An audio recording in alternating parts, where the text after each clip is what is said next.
Sa mismong gabi ng paglulunsad ng kumpanyang isinalba ko, pinusasan ako sa harap ng lahat ng aming kasosyo. Itinakwil, ipinalit sa kabit, binaril ng kasinungalingan. Ngunit hindi ako iiyak.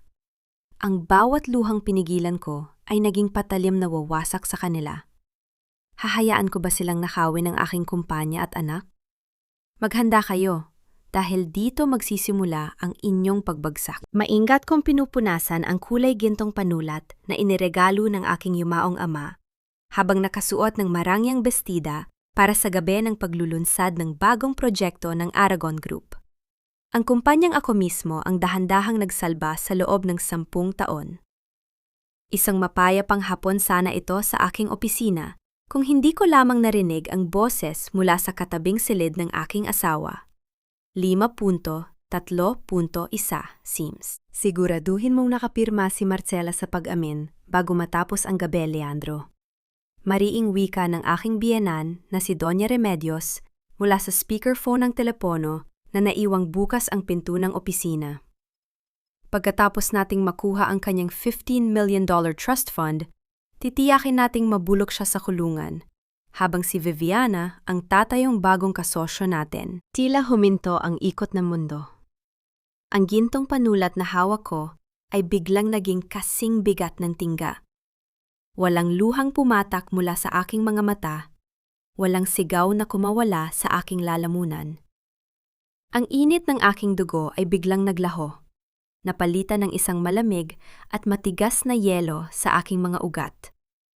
Sa loob ng nakalipas na 10 taon, ibinigay ko ang lahat ng aking lakas, ang aking gabi-gabing puyat bilang eksperto sa forensic audit, upang tulungan si Leandro na isalba ang Aragon Group mula sa pagbagsak. At ngayon, ako ay isa lamang biktima sa kanilang paningin na madaling itatapon kapag nakuha na ang aking $15 milyong na mana. Narinig ko ang mabibilis na yabag ng mga sapatos ni Leandro patungo sa aking silid. Ang paglapat ng kanyang kamay sa kahoy ng pinto ay bumasag sa katahimikan bago siya tuluyang pumasok. May dalang baso ng pulang alak at isang puting tableta. Ang kanyang mukha ay may suot na wad na ngiti. Ang kanyang mga mata ay puno ng paimbabaw na pag-aalala. "You look beautiful, honey." Sabi ni Lou sa aking assistant, nakita ka raw niyang naghahanap ng mga lihim na kasunduan sa ibaba kanina. Wika ni Leandro.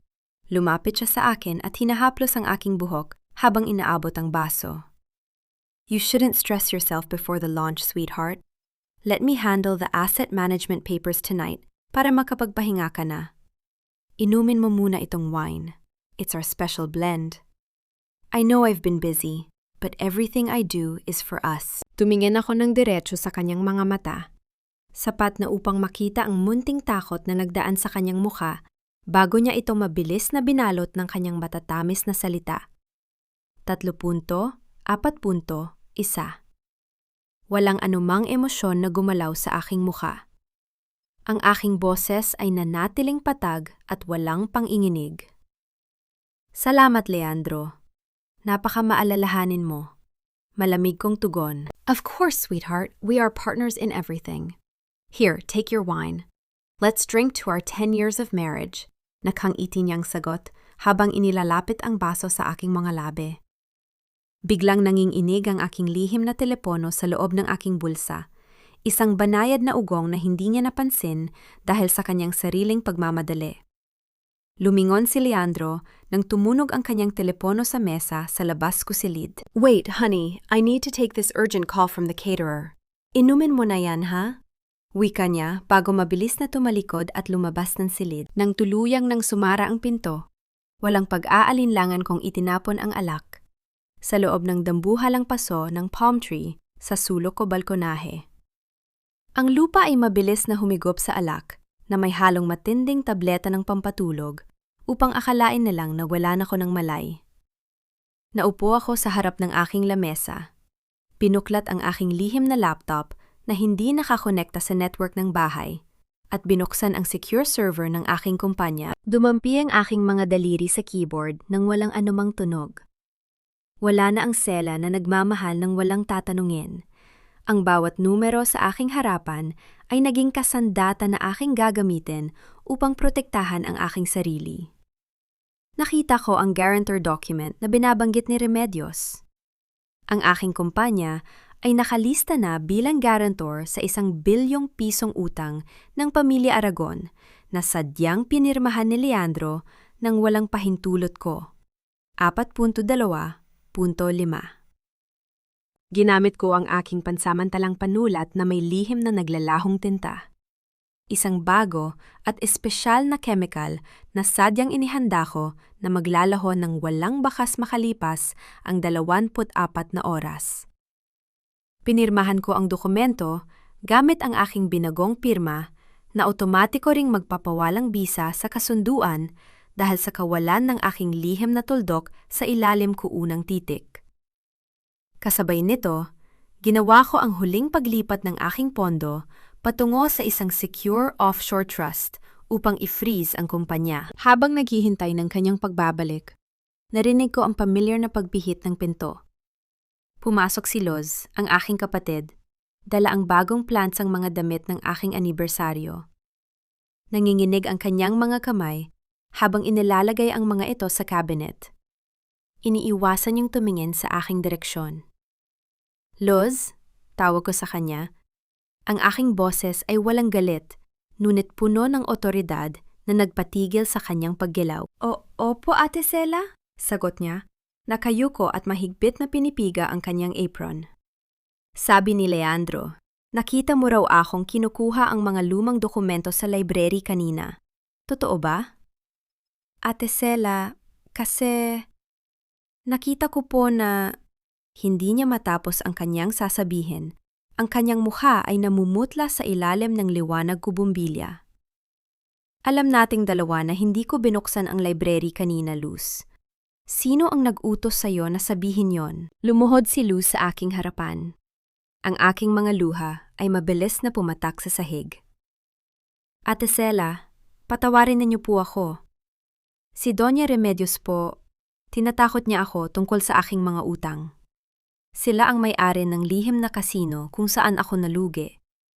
Patawarin mo ako, ate. Wala akong pagpipilian. Tumingin ako sa nanginginig na kapatid sa aking paanan. Naramdaman ko ang ganting salakay ng pamilya Montenegro, Aragon na dahan-dahang gumagapang sa aking buhay. 3.1.1 Hindi ko siya sinigawan. Hindi ko siya pinalayas. Tumayo ka, Luz.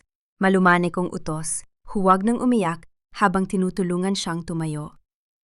Ipagpatuloy mo ang pagbabalita sa kanila ng kagusto nilang marinig. Sabihin mo sa kanila na mas lalo akong nagiging malilimutin at madalas akong umiyak sa gabi. Ngunit tandaan mo ito, ang kaligtasan ng pamilya mo ay nakasalalay sa kung paano mo ako susundin mula ngayon. Huwag mo akong subukan, Luz. Mabilis na tumango si Luz bago lumabas ng silid. May dala ng bagong pakot, ngunit may kasamang malinaw na direksyon. Muli kong hinarap ang aking laptop. Lihim kong ipanadala ang isang mensahe kay Kata Valmors sa aking pribadong network. Kata, ihanda mo ang mga dokumento ng kumpanya bukas ng madaling araw. May ililigtas tayong ari-arian. Habang naghihintay ng kanyang tugon, binuksan ko ang isa pang nakatugong pilde ng email ng aking asawa na palihim kong na-clone noong nakaraang buwan. Isang bago at nakakatakot na mensahe ang pumasok mula sa isang hindi kilalag psychiatric clinic sa Manila. Binuklat ko ang attachment at tila huminto ang aking hininga nang makita ang dokumento. Ito ay isang kahilingan para sa isang sapilitang psychiatric evaluation laban sa akin. At sa ilalim ng pahina, katabi ng pirma ni Leandro, ay ang pamilyar na sulat kamay ng aking sariling kapatid na si Luz, nagpapatunay na ako ay may malubhang sakit sa isip at hindi na kayang mag-alaga ng aking sarili. Isang tuyong tawa ang kumawala sa aking mga labi sa gitna ng katahimikan ng silid. Ang aking sariling dugo ay sumama sa akdemonyong gustong kumuha ng aking buhay. Hinaplos ko muli ang aking gintong panulat habang ang aking mga mata ay naging kasing lamig ng bakal. Maghanda kayo, dahil hinding-hindi ko hahayaang lumuhod ang aking buhay sa inyong kapaanan. Maaga pa lamang ay binalot ko na ng sadyang kapayapaan ang aking mga mata. Pinagmamasdan ang dahan-dahang pagbubukas ng pinto ng aking silid. Pumasok si Luz. Nanginghinig ang buong katawan ng aking kapatid. Namumula ang kanyang mga mata habang mahigpit na pinipiga ang kanyang panyo. Alam ko na. Ibinenta na niya ang aking lihim na password at digital signature kay Doña Remedios kapalit ng pera upang bayaran ang kanyang utang sa kasino. Ate Sela, patawarin mo ako. Humahangos niyang wika. Dahan-dahang lumuhod sa aking harapan upang humingi ng awa. Pinilit ako ni Doña Remedios. Sila ang lihim na may-ari ng underground casino kung saan ako nalugi ng milyong piso. Sabi nila, ipapahiya nila ang pamilya ko sa buong board kung hindi ko ibibigay ang password mo. Patawarin mo ako, ate. Wala akong pagpipilian. Tinitigan ko ang aking kapatid. Ang babaeng itinuring kong sariling laman, na binuo ko ang karera sa loob ng kumpanya. Ngunit na yon, ibinenta niya ang aking buhay at ang aking dangal para lamang iligtas ang kanyang sariling balat. Nanatili akong nakatayo ng matatag, walang pang-inginig sa aking katawan, walang luha ng pagkabigo. Sana ay sapat ang bilyong pisong ibinayad niya para sa iyong konsensya, Luz. Malamig at mahina kong wika habang itinuturo ang pinto. Umalis ka na, at huwag mo nang tatawagin ang aking pangalan kailanman. Mabilis na tumakbo si Luz palabas ng aking silid habang umiiyak sa matinding takot at kahihiyan. Walang toxic na patawad sa pagitan natin. 5 punto, 1 punto, 1 punto, 2 punto, 4. Ang pagkakanulo ay may kasamang mabigat na kabayaran na kailangan niyang harapin sa ilalim ng batas. Mabilis na lumipas ang maghapon. Ginamit ni Leandro at Remedios ang aking nanahaw na password upang ilipat ang lahat ng bilyong pisong utang at masasamang transaksyon ng Aragon Group sa ilalim ng aking personal na kumpanya. Pinalabas nilang ako ang nagnahaw ng pera ng kumpanya upang iligtas ang kanilang sarili. Kinaumagahan, dumating ang mga opisyal na investigador at mga board members sa aking silid. Iniabot sa akin kuha kanilang abogado ang dokumento ng aking formal na dinshi, suspension, sa pamamahala, at ipinapaalam na ako ay iniimbestigahan para sa kasong pagnanakaw. Habang maingat nilang sinusuri ang aking lamesa at mga dokumento, naglakad ako patungo sa malawak na bintana. Dito ko naranasan ang isang malamig na katatagan ng aking buhay. 3.1.2. Ang dahan-dahang paghimas ko sa nakaukit na pangalan ng aking ama sa likod ng aking gintong panulat sa aking bulsa, ang panulat na may nakatagong napakaliit na kamera, ay naging parang isang matigas na kalasag sa aking dibdib. 4.2.7. Pinakinggan ko ang kanilang paimbabaw na kalinga habang ang aking mga daliri ay dahan-dahang gumuhit sa ginto ng panulat. Ang bawat salita nila, ang bawat dula ng pagnanakaw ay opisyal nang naitatala ng aking lihim na recorder. You are suspended, Miss Marcela. Malamig na pahay ng investigador habang tinititigan ang aking muka. All your corporate assets are frozen. You are not allowed to enter the Aragon Group. Tiningnan ko ang screen ng aking tablet na patuloy na nagpapakita ng pulang babala ng IP address mula sa opisina ni Remedios. Sila ay dahan-dahang naglalakad patungo sa aking bitag nang may ngiti sa kanilang mga labi. Hindi nila alam na ang pulang babalang yon ang magiging dulo ng kanilang paimbabaw na danggal. Iniluwa ako ng malamig na dilim ng gabi sa labas ng aking lihim na tanggapan sa Maynila. 5.3.2.7.4. Sa tulong ng aking driver na si Mang Nestor, nakalusot ako sa mga gwardiya ng mansyon upang makipagkita sa isang lalaking hindi ko kailanman inakalang magiging kasosyo ko sa digmaang ito. Si Nicolas Valderrama. Naupo kami sa loob ng kanyang pribado at madilim na library sa itaas ng kanyang dambuhalang gusali, kung saan ang tanging naguugnay sa amin ay ang mga naglalagablab na liwanag ng lungsod mula sa labas ng salamin. Tinitigan ko ang kanyang matatayog na tindig, isang bilyonaryong kasing lamig ng yelo, na may mga matang nag-aapoy sa matigas na pot. Huwag mo akong titingnan na parang tagapagligtas mo, Marcela. Panimula niya sa isang seryosong bulong. Ang kanyang boses ay may halong taglish.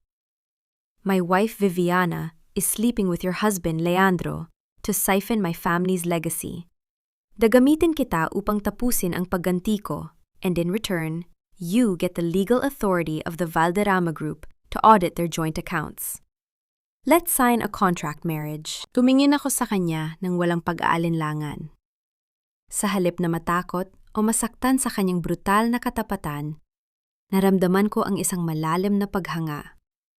Pagod na ako sa mga taong lumalapit sa ako na may suot na maskara ng pag-ibig at kalinga, ngunit may hawak na kutsilyo sa likod. Ang katapatan ng kanyang interes ay mas matibay pa sa anumang wad na pangako. Good, malamig kong tugon. I don't need a hero, Nicolas. I need an executioner. Let's make a deal. Inabot ko sa kanya ang aking kamay sa ibabaw ng lamesa. Narinig ang tuyong tunog ng paglapat ng aming mga kamay sa ibabaw ng lamesa. Isang tahimik na selyo ng aming matas at songfang na kasunduan ng dalawang taong parehong pinagkaitan ng katarungan. 4.2.7 Walang tunog ng pagkabigla. Taming ang lapat ng mga kamay na naging batas sa pagitan namin. Iniharap ko sa kanya ang aking tablet. Heto ang mga nakalap kong audit trails ng kumpanya at ang aking ginawang pag-freeze ng mga pondo sa sistem ng bangko. Mabilis na binasa ni Nicolas ang dokumento sa ibabaw ng lamesa. This is brilliant, Sela. Leandro is clever, but tomorrow, the transfer of your trust fund will lock him in. He's signing his own warrant tomorrow. But we need a final witness to destroy Remedios' moral mask. At may nahanap akong lihim tungkol sa kanila. Habang tinatapos namin ang aming plano, naramdaman ko ang banayad na panginginig ng aking telepono sa loob ng aking bulsa. Sinagot ko ang tawag at narinig ang nanginginig na boses ni Mang Nestor sa kabilang linya. Ma'am Sela, nakuha ko ang balita. Leandro has planned a secret midnight meeting with Viviana at a rundown hotel in Manila tonight. Sinusubukan niyang linisin ang kanyang mga nakaraang transaksyon pagkatapos ng pag-freeze ng pondo mo. Ang kanyang pagpunta sa lumang hotel ay nagsimula na. Tinitigan ko ang kawalan habang ang bawat salita ni Mang Nestor ay dahan-dahang sumunog sa aking nakaraan. Ang lihim na pagpupulong ni Leandro at Viviana sa gabi ay naging formal na hudyat ng pagsisimula ng aking huling ganting salakay. Mabilis kaming nagtungo ni Nicolas sa hilagang bahagi ng Bulacan, ang lugar kung saan palihim na pinatatakbo ng Montemayor Group ang kanilang illegal na pagtatayo ng mga marangyang ari-arian sa ibabaw ng lupain ng mga magsasaka. Habang mabilis na umaandar ang aming sasakyan sa maputik at maalikabok na kalsada ng probinsya, tumambad sa akin ang sukdulang katotohanan ng kanilang kasakiman.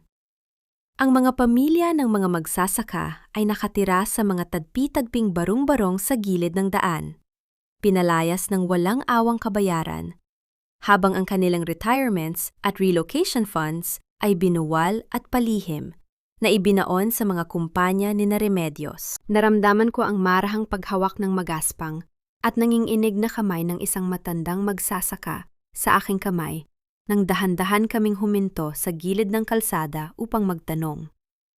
Ang kanyang banayad na hawak ay naging parang isang matigas na kalasag sa aking dibdib.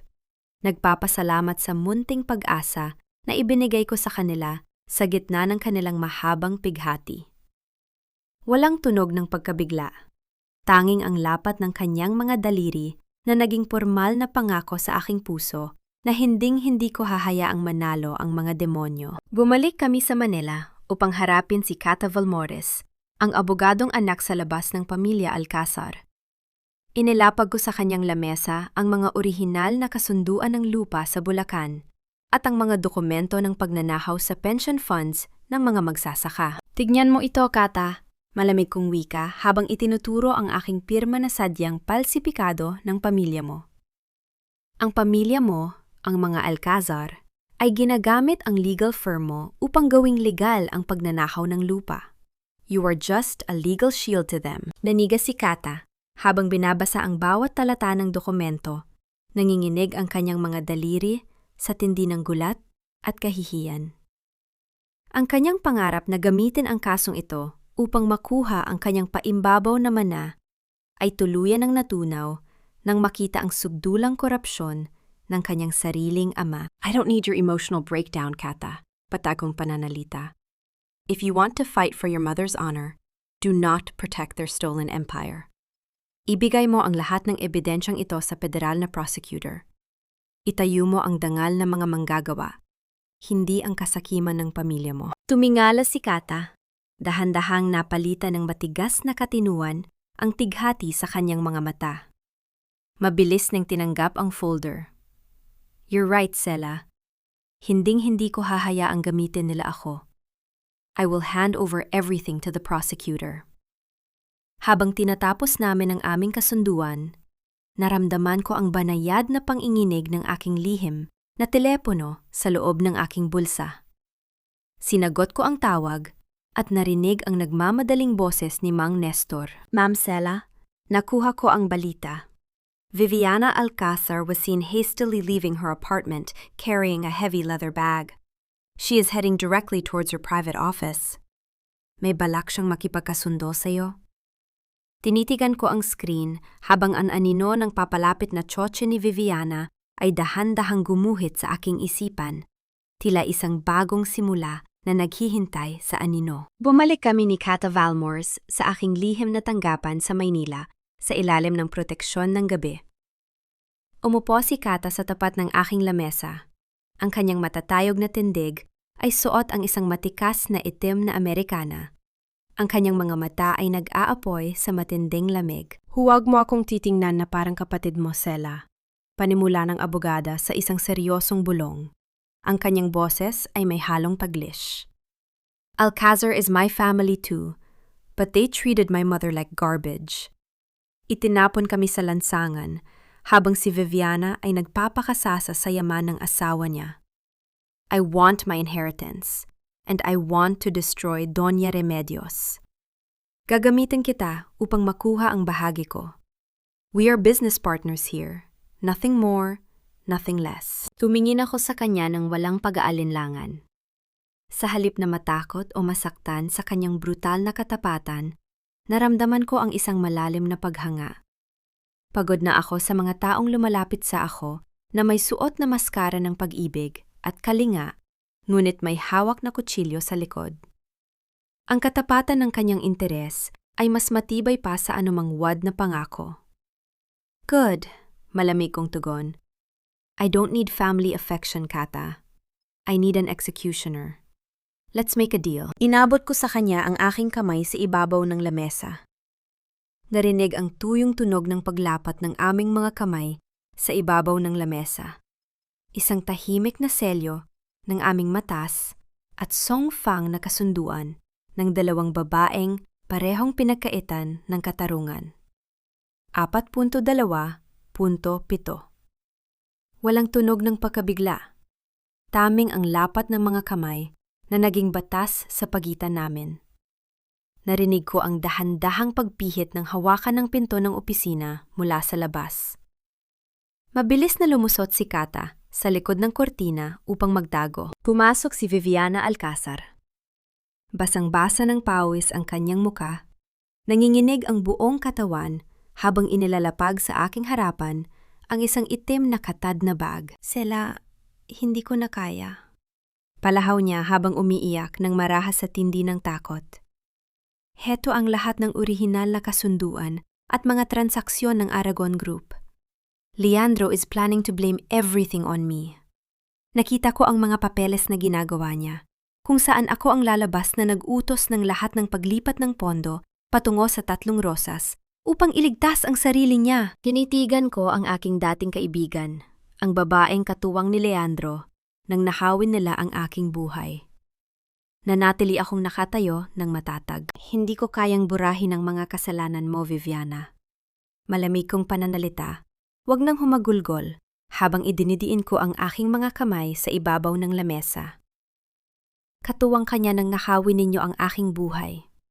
Ngunit kung ibibigay mo sa akin ang buong katotohanan, sisiguraduhin kong bago ka tuluyang makulong, makikita mo siyang nakaposas sa harap ng buong bansa. Inutusan niya ako, nanginginig na wika ni Viviana habang pinupunasan ang kanyang muka. Leandro has scheduled a secret midnight meeting at a rundown hotel in Manila tonight. He wants me to bring the final authorization code upang ilipat ang mga natitirang pondo bago ma-freeze ng AMLC ang lahat. He doesn't know I am here. Kung gayon, pupunta ka. Malamig kong pananalita. But you will wear a wire. Mabilis na pinirmahan ni Viviana ang opisyal na kasunduan ng pag-amin sa batas na inabot ni Kata mula sa likod ng kortina bago siya mabilis na lumabas upang maghanda. Punto 1, punto 1, punto 2, punto 1. Tumingin si Kata sa kanyang tablet nang may matagumpay na ngiti. Sela, the tracking alert of Leandro's car is active. Siya ay kasalukuyang nagmamadaling patungo sa lumang hotel sa Manila upang makipagkita kay Viviana. Tinitigan ko ang screen habang ang bawat segundo ng pag-usad ng oras ay tila isang mabilis na paglapit ng aking asawa sa dulo ng aking bitag. Ang liham na pagpupulong sa lumang hotel ay naging formal na hudyat ng pagsisimula ng aking huling ganting salakay. Nakuha namin ang sapat na pag-record ng usapan ni Leandro at Viviana sa lumang hotel gamit ang liham na wire. Ngunit bago ko pa man maibaba ang aking mga headphone, sinalubong kami ng mabilis na pagdating ng mga corrupt na pulis na sading binayaran ni Doña Remedios. Inaresto ako sa harap ng hotel para sa paimbabaw na kasong pagnanakaw ng impormasyon at paglabag sa aking suspension. Ipinasok ako sa loob ng holding cell ng presento. Isang malamig, madilim, at amoy kalawang na selda. Ngunit sa pagkakataong ito, hindi ako nag-iisa. Sa madilim na sulok ng selda, nakita ko ang tatlong nanginginig na kababaihan na nakasuot ng simpleng uniforme. Sila ang mga mabababang accountants ng Aragon Group na nakalista sa aking mga audit files bilang mga pangunahing suspect na binalak gamitin ni Leandro upang maging panakibutas ng kanilang krimen. Dahan-dahan akong lumapit sa kanila. Ang aking matatayog na tindig sa puting suit ay nanatiling patag at walang pang-inginig sa gitna ng madilim na selda. Alam ko kung bakit kayo nandito. Malamig kong wika habang nakatingin sa kanilang nagulat na mga mata. Kinamit kayo ni Leandro de Aragon upang nakawin ang aking kumpanya at iligtas ang sarili niya. Pinapirma kayo sa mga peking log ng pagnanakaw upang sila ay manatiling malinis. Sumama kayo sa akin sa batas. Umiyak ang tatlong kababaihan. Dahan-dahang pinupunasan ang kanilang mga muka ng maruruming kamay. Inamin nilang hawak nila ang mga orihinal na kopya ng Central Money Laundering Ledger na nakarehistro sa ilalim ng isang peking charity na sadyang itinago ni Remedios. Pumasok si Kata Villaseñor, dala ang opisyal na dokumento ng pagpapalaya na mabilis na nakuha ng pamilya ni Nicolas Valderrama upang lampasan ang mga korop na pulis. Inilapag ni Kata ang clipboard sa ibabaw ng sementong lamesa. Narinig ko ang tuyong tunog ng paglapat ng mga panulat ng mga bilanggo sa papel sa loob ng malamig na selda, habang ang bawat lagda nila ay dahan-dahang naglalagay ng hatol ng kamatayan sa kalayaan ni Leandro, 4.2.7. Walang tunog ng pagkabigla, taming ang lapat ng mga panulat na naging batas sa pagitan ng mga biktima at ng kanilang katarungan. Mabilis akong lumabas ng presinto kasama si Kata. Ngunit bago pa man kami makarating sa aking sasakyan, binuksan ni Kata ang kanyang tablet at dahan-dahang dumaan ang isang matinding kaba sa kanyang mga mata. Sela, nakuha ko ang formal na ulat. Seryoso niyang pahayag. Itinuturo ang screen sa akin. Leandro and Doña Remedios just partnered with Don Severino, ang uncle ni Nicolas. Nag-sign sila ng emergency petition sa korte at maglulunsad ng isang malaking press conference bukas ng 8:00 ng umaga, 1 oras bago magsimula ang Daihoy Kodong, upang formal na ilabas ang peking psychiatric reports mo upang hiyain ka sa buong bansa. Tinitigan ko ang screen habang ang bawat salita ni Kata ay dahan-dahang gumuhit sa aking isipan. Ang anunsyo ng press conference ni Leandro ay naging formal na hudyat ng pagsisimula ng aking huling ganting salakay. Mabilis na lumipas ang maghapon nang isagawa namin ni Nicolas ang aming munting bula ng ganting salakay. Dahil sa pag-freeze ng mga pondo sa bangko, alam kong nagpapanik na sina Leandro at Viviana. Palihim kaming nagpakalat ng balita tungkol sa isang malaking dayuhang kumpanya mula sa Switzerland na handang bilhin ang Montenegro, Montemayor Group at ang mga lupain ng Bulacan sa pamamagitan ng isang multi-bilyong pisong buyout. Upang makuha ang pondo ng buyout na ito, kailangan ni na Leandro, Viviana at ng taksil na uncle ni Nicolas na si Don Severino na lumagda sa isang opisyal na kasunduan ng pagmamay-ari ng isang lihim na charity trust, na ako mismo ang nakakaalam na ito ang central money laundering account ng pamilya.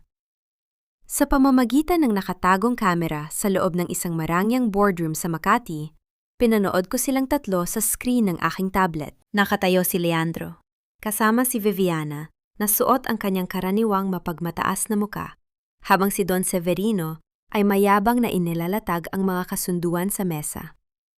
"This is our salvation, Leandro," mayabang na pahayag ni Don Severino sa usapan na dinala ng aking headphone ng napakalinaw. "Once we sign this ownership confirmation ng charity trust, the Swiss bank will release the buyout funds.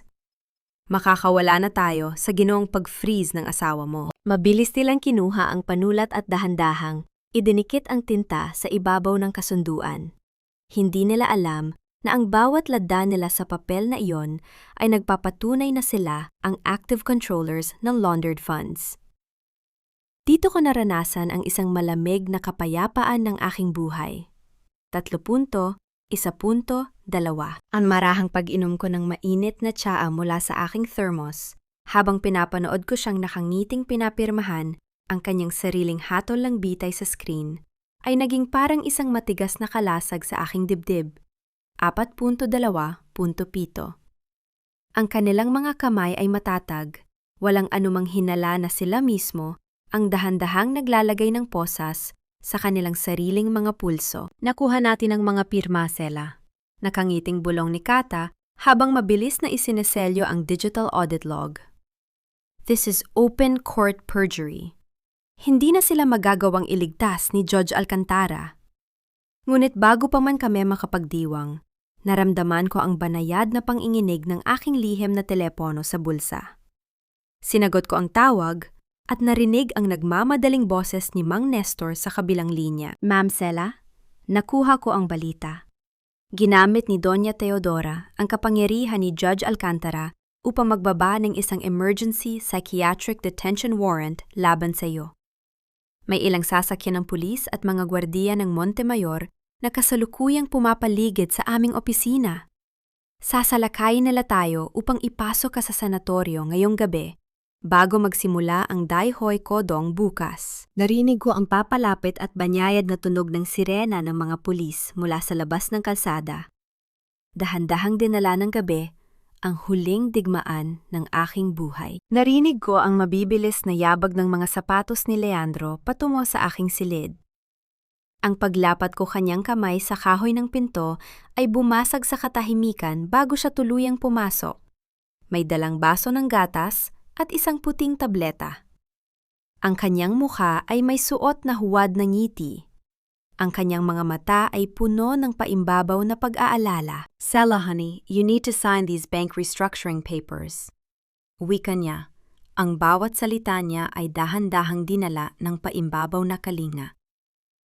Ang dami nang nagtatanong sa bangko tungkol sa utang ng Montemayor Group. "We need to merge your assets with ours to protect the family from bankruptcy. Please, sign this management transfer now." Tumingin ako sa kanya nang may malamig at tinlang na pakiramdam. "Salamat, Leandro.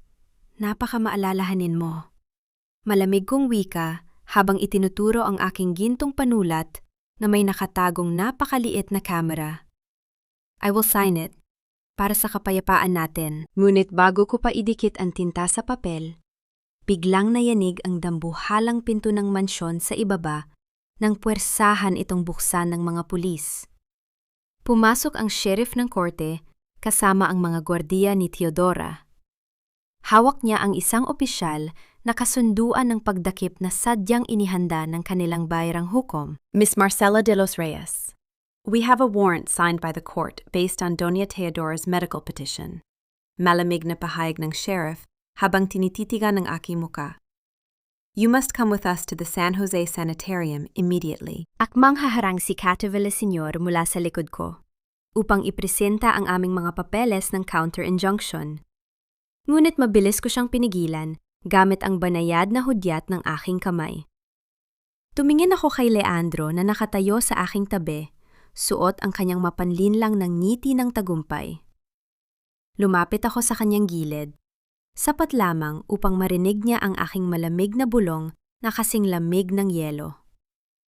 Napakaganda ng dula ninyo, Leandro. Sana ay sapat ang lakas ng loob mo para sa dayhoy kodong bukas. Naniga si Leandro. Dahan-dahan nawalan ng kulay ang kanyang mga labi. Tinala ako ng mga gwardiya patungo sa naghihintay na ambulansya ng mental hospital. Sa loob ng selyado at malamig na silid ng sanatoryo, inilagay ako sa isang higaan. Lihim na pumasok si Mang Nestor na nagpanggap bilang isang janitor ng pasilidad. Dahan-dahan niyang inabot sa akin ang isang thermos mula sa kanyang kagamitan. Naramdaman ko ang init ng tubig na dumaan sa aking tuyong lalamunan. Ang tanging init sa gitna ng malamig at walang pusong silid ng sanatoriyang ito. Isang simpleng kalinga mula sa aking matapat na draper na nagbigay sa akin ng lakas upang ipagpatuloy ang laban. 4.2.7 Kasunod niya, palihim na lumusot si Cata kasama ang isang opisyal na doktor ng korte. Mabilis nilang kinuha ang aking dugo upang patunay ang wala akong anumang bawal na gamot sa aking katawan, habang ang aking gintong panulat ay patuloy na nakatago sa aking bulsa, kinukunan ang bawat sulok ng silid. Bago pa man sumikat ang araw, ang mga federal na pulis at si Cata ay mabilis na humarap sa administrador ng sanatoryo, dala ang formal na dokumento ng pagpapalaya mula sa hukom sa Manila. Napilitan silang buksan ang aking pinto sa harap ng mga reporter na sadyang tinawagan ni Cata upang ilantad ang kawalang puso ng pamilya Montemayor. Mabilis akong lumabas ng sanatoryo. Ngunit bago pa man ako makarating sa aking sasakyan, pinuksan ni Cata ang kanyang tablet at dahan-dahang dumaan ang isang matinding kaba sa kanyang mga mata. Sela, nakuha ko ang formal na ulat. Seryoso niyang pahayag. Itinuturo ang screen sa akin. Leandro and Doña Teodora are preparing a massive press conference. Bukas ng 8:00 ng umaga, 1 oras bago magsimula ang Dayhoy Kodong. Haharapin niya ang media upang formal na ilabas ang peking psychiatric reports mo upang hiyain ka sa buong bansa. Pinitigan ko ang screen habang ang bawat salita ni Cata ay dahan-dahang gumuhit sa aking isipan. Ang anunsyo ng press conference ni Leandro ay naging formal na hudyat ng pagsisimula ng aking huling ganting sa lakay. Umalinggaw ang tuyong tunog ng paglapat ng kahoy na maso ng chairman sa ibabaw ng lamesa upang simulan ang pambihirang pulong ng mga kodong ng Montemayor Group. Ang dambuhalang hall sa Manila ay napuno ng daan-daang bisita, mga reporter, at mga pinakamakapangyarihang negosyante sa bansa. Nakatayo ang aking asawa, si Esteban Montemayor, sa harap ng entablado. Suot niya ang kanyang karaniwang mapagmataas na mukha habang ipinapakita sa malaking screen ang mga peking bidyo ng aking sadyang kabaliwan at nagwalang dula noong nakaraang araw. Nababahala ang buong lupon para sa katinuan ng aking asawang si Sela. Madamdaming pahayag ni Esteban, itinuturo ang screen sa harap ng mga nagkakagulong reporter. Sinuportahan ko siya ng 10 taon, ngunit hindi ko na kayang isugal ang Montemayor Group sa kanyang sakit. Si Viviana Alcazar na ang tatayong bagong kasosyo ng pamilya. Sa unang bangko, nakaupo si Doña Teodora, nakangiti ng may sukdulang tagumpay habang banayad na pinupunasan ang kanyang leeg ng mamahaling panyo. Ngunit ang kanilang dula ay mabilis kong tinapos. Nayanig ang dambuhalang pinto ng hall nang puwersahan itong buksan ng aking kakwardiya. Humakbang ako pumasok sa gitna ng malawak na pasilyo. Suot ang aking matikas na puting suit. Ang aking kalbong ulo ay naging parang vung mien ng aking dangal at kapangyarihan sa harap ng buong madla. Wala ng belo, wala ng huwad ng ngiti ng pagsuko. Natigilan ang buong hall. Ang mabilis at sunod-sunod na kislap ng mga ilaw mula sa mga kamera ng mga reporter ay mabilis na humarap sa akin habang dahan-dahan akong lumalapit sa entablado. "Sela!" Nanginginig ang boses ni Doña Teodora habang tumatayo mula sa kanyang upuan, namumutla sa tindi ng gulat. "Nakalak ang pinto mo! Guards! Hulihin ninyo ang baliw na yan!" "Tapos na ang dula ninyo, Esteban." Malamig kong wika habang inaabot ang mikropono. Sa isang hudyat ko kay Kata sa control room, ang malaking screen sa likod ng aking asawa ay biglang sumindi. Nabura ang aking kabaliwan at napalitan ng bigyong kinunan ng aking nakatagong kamera. Ang muka ni Esteban habang nagbubuhos ng nakalalasong pulbos sa aking alak, kasunod ng matalim at mayabang na boses niya na narecord mula sa aking gintong panulat na may nakatagong recorder. Pagkatapos ng gabing ito, ang makikita na lang ng mga tao ay ang isang baliw na asawa na kailangan kong rurukin ng awa. Umalingaw-ngaw ang boses ni Esteban sa buong hall, malinaw at walang pagdududa. No isa will believe her audit files kapag nagmukha siyang histerikong kalbong baliw. Dito ko naranasan ang sukdulang kapanatagan ng aking buhay. 3.1.2. Ang dahan-dahang paghimas ko sa aking kalbong ulo habang nakatoy sa harap ng entablado. Tila ipinapakita ko ang aking tunay na kapangyarihan at bangal sa harap ng nagkakagulong madla ay naging parang isang matigas na kalasag sa aking dibdib. 4.2.7. Tinitigan ko ang aking asawa gamit ang aking mga matang, walang anumang emosyon, habang ang kanyang paimbabaw na dangal ay tuluyan ng natunaw. Ngunit ang huling hampas ay nagmula sa direksyong hindi niya inasahan. Umakyat si Kata Villaseñor sa entablado. Suot ang aking matikas na itim na Amerikana. Lumapit siya sa tabi ko at walang pag-aalinlangang inilapag ang kanyang opisyal na dokumento ng paghaharap ng kaso sa ibabaw ng lamesa ng aking asawa. "I submit the evidence of fraud, Esteban." Malamig na pahayag ni Kata. Ang kanyang boses ay naging parang kulog sa buong hall. Ang lahat ng merger papers ay illegal na nilagdaan gamit ang pananakot. Bilang anak sa labas ng Montemayor family, hinahamon ko ang Montemayor Group sa korte. Tinitigan ko si Esteban habang ang paghaharap ng kaso ni Kata ay umalingaw-ngaw sa buong hall.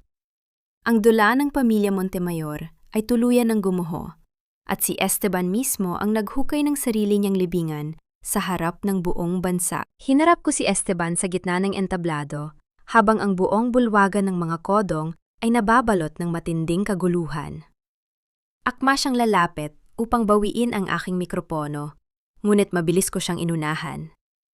Inilabas ko mula sa aking itim na folder ang opisyal na medical na ulat at ang ulat ng federal na pulis na sadyang inihanda ko kasama ni Kata, 5.1.5. Hindi ko sisirain ang Montemayor Group, Esteban. Malamig kong wika. Ang aking boses ay walang panginginig habang tinititigan ko ang nagulat niyang mukha. Ikaw ang sumira nito nang palihim mo akong lasunin gabi-gabi. Nilason mo ang sarili mong asawa. Sinasadya mo upang hindi ko mailantad ang illegal mong theft shop ng aking pamilyang kumpanya at ang pagnanakaw mo sa aking 15 milyong dolyar. Nagsisinungaling ang baliw na yan! Pasigaw na palahaw ni Doña Teodora habang nanginginig ang buong katawan. Sinimula niyang ihagis ang mga dokumento sa ibabaw ng lamesa, nawawalan ng kontrol sa kanyang sarili. "Esteban, do something! Sinisira niya ang pamilya natin! Baliw siya!" Bago pa man makakilos ang mga tauhan ng aking asawa, dahan-dahang bumukas ng buo ang malalaking pintuang kahoy ng hall. Pumasok si Viviana sa gitna ng pasilyo, katabi si Kata Manalastas, at pinaliligiran ng kapederal na ahente ng National Bureau of Investigation, NBI. Huminto si Viviana sa tapat ng entablado. Itinuturo ang bawat transaksyon ko kumpanya ni na Teodora at Esteban. Sila ang nagnakaw ng aking buhay. Mariing pahayag ni Viviana, dinala ng mikropono ang kanyang boses sa buong hall. Sila ay mga magnanakaw, kasama si Luz Santiago na nagbenta ng impormasyon para sa pamilyang ito. Mabilis na umakyat ang mga federal na pulis sa entablado upang arestuhin sina Teodora, Esteban, at ang doktor na gumawa ng aking pekeng psychiatric reports. Kasama ring inilabas si Luz Santiago na nakayuko sa matinding kahihiyan. Dito ko naranasan ang sukdulang lamig ng katarungan, 3.1.2. Ang mabilis at walang tunog na paglapit ng bakal ng posa sa pulso ng aking asawa habang tinatalikuran ko siya ng walang luha ay naging parang isang matigas na kalasag sa aking dibdib. 4.2.7. Walang pang-inginig sa aking katawan, walang lungkot. Ang aming ugnayan bilang mag-asawa sa loob ng 10 taon ay tuluyan ng naputol nang walang anumang panghihinayang. Kinaladkad sila ng mga pulis, palabas ng hall, sa harap ng mga kumikislap na kamera ng mga reporter. Ngunit bago pa man makalabas si Esteban sa pinto, bigla siyang lumingon sa ako at sumigaw ng may sukdulang galit. Sela! Sinuportahan mo man ang mga kongyan, mawawalan ka rin ng lahat ng pera mo. Pabagsak ang Montemayor. Mamamatay kang mahirap. Tinitigan ko ang aking nagnangalit na muka, habang dahan-dahang dinala ng mga pulis ang kanyang bulto palayo. Ang kanyang sumpa tungkol sa pagkawala ng aking mana ay umalingaw-ngaw sa aking isipan. Tila isang huling anino ng aking nakaraan, bago sumapit ang bagong simula. Maagang sumikat ang araw nang bumalik ako sa aking tanggapan sa Manila. 5.3. 2.7.4. Umupo ako sa likod ng aking dambuhalang lamesa na gawa sa mahogany. Pinagmamasdan ang bawat dokumento na mabilis kong nilagdaan upang isara ang kabanata ng aking nakaraan. Pumasok si Kata Manalastas. Inilapag ko sa kanyang harapan ang isang check para sa kanyang opisyal na bayad bilang aking abogada. This is your payment, Kata. You did your job well. Patag kong wika. Ang aking boses ay walang panginginig. Pero ang personal mong paghihiganti laban sa mga Montemayor ay hindi maaring maging bahagi ng aking kumpanya. We are done here. Salamat sa tulong mo. Tinitigan ni Kata ang tseke. Dahan-dahang tumango ng may matinding respeto. Alam niyang seryoso ako at walang puwang ang emosyon sa aking mga desisyon. Kinuha niya ang papel at tahimik na lumabas ng aking silid nang walang anumang dula. Sumunod na pumasok ang hatol ng korte para kay Luz Santiago. Sa kabila ng kanyang gabi-gabing pag-iyak sa ako sa telepono upang iurong ang kaso, nanatili akong matatag. 5.1.1. 2.1. Hinatulan si Luz ng 6 na buwang pagkabilanggo para sa kasong corporate espionage at pagnanakaw ng impormasyon ng pamilya Villarreal. Nang kargahin siya ng mga pulis patungo sa selda, umiwas ako ng tingin. Ang bawat pagkakanulo ay may kasamang matinding parusa na kailangan niyang bayaran ng buo. Sa kabilang banda, ang aking $15 milyong na pondo ay opisyal nang naibalik sa aking kumpanya. Ngunit nang suriin ko ang kasaysayan ng pondo, nalaman kong ang isang bahagi nito ay nagmula sa mga illegal na pagbawas sa sahod at backlot sa mga kababaihang manggagawa ng Montemayor Group. Hindi ko pinanatili ang dumi ng kanilang pera. Mabilis kong inutos sa aking bagong pamunuan na ibahagi ang bilyon-bilyong pisong buitong sa mga manggagawang pinagkaitan ng katarungan.